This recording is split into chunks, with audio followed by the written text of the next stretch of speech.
So we have this function with fractions as the indices. The 2 on the denominator just means that it is the square root of x. So that's okay. But the way that it is written is really handy for us to differentiate. So that's good. Part 1 says find the value of x for which y is 0. So the function is 0, we say.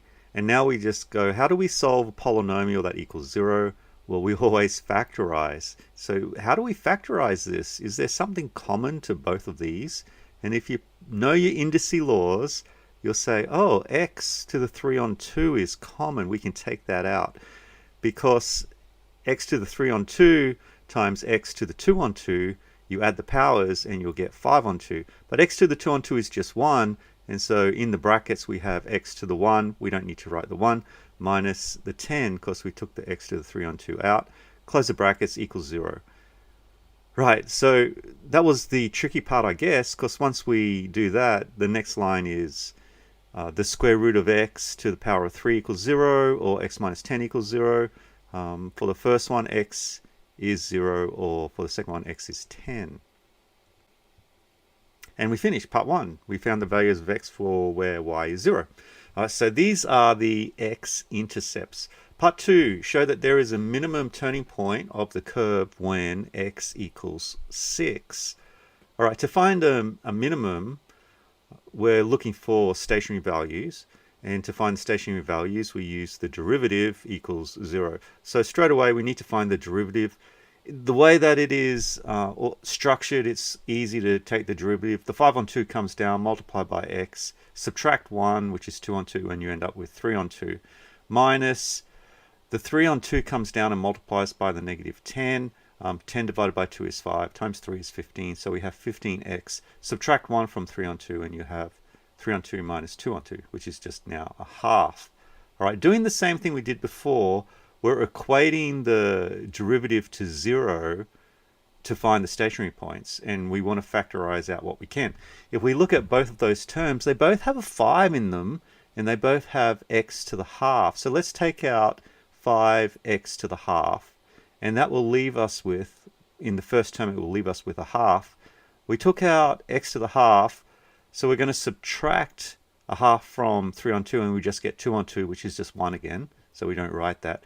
And we subtract 3 because we've removed the variable, and 5 3s are 15. All right, now that equals 0, which means we can find the stationary points. Like before, it's going to be x is 0, or in the brackets when x is 6, that makes the bracket 0. So we have 2 points, and the 6 is what we had to show was a minimum. All that we've shown so far is that it is a stationary point. So to show that it's a minimum, we need to use the second derivative. So the second derivative is we take the first derivative and we differentiate it again. And so we get the 3 on 2 that comes down and multiplies by the 5 on 2 to make 15 on 4, x, subtract 1, and you get to the half, minus a half comes down, multiplies by 15, 15 on 2, x. And this time when we subtract 1, we go from a half to minus a half. Okay, that's the second derivative. So now we take 6, we put it into the derivative, and those halves, let's turn them into square roots. So we'll have 15 on 4 times the square root of 6, minus 15 over 2 root 6. Because of the negative power, it put the root on the denominator. Okay, a calculator is going to be very helpful for us here. And if we put it in a calculator, we're going to get 5 root 6 over 2. We don't really care about the value. What we care about is it positive or negative? Well, it is positive, and that tells us that the stationary point is a minimum. So we know there's a minimum at x equals 6. What is the y value? How do we work that out?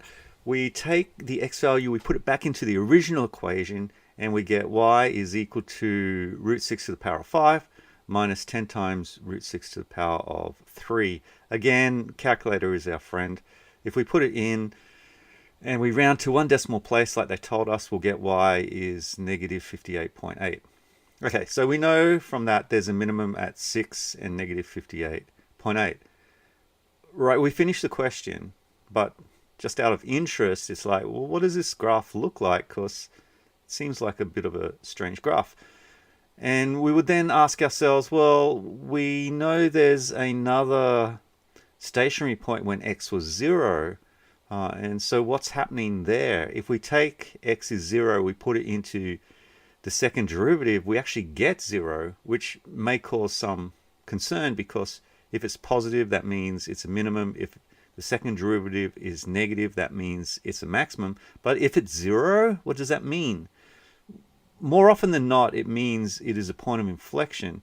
But that's not always the case, and so it does require some further investigation. Now, one of the confusing parts, I think, about this is the original function has got square roots in it. And so the first term is square root of x to the power of 5. The second term is a square root of x to the power of 3.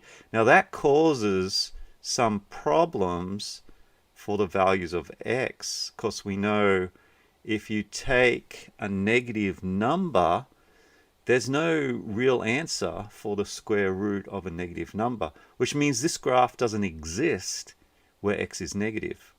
And that goes, oh, so this at 0, 0, we have a gradient of 0. It's like a stationary point. Oh, but there's nothing on the left side of this graph.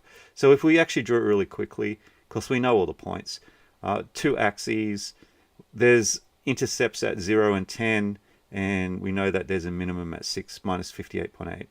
And we can just connect it all up and go, oh, that's what it looks like, and actually starts at 0, 0. And we are done.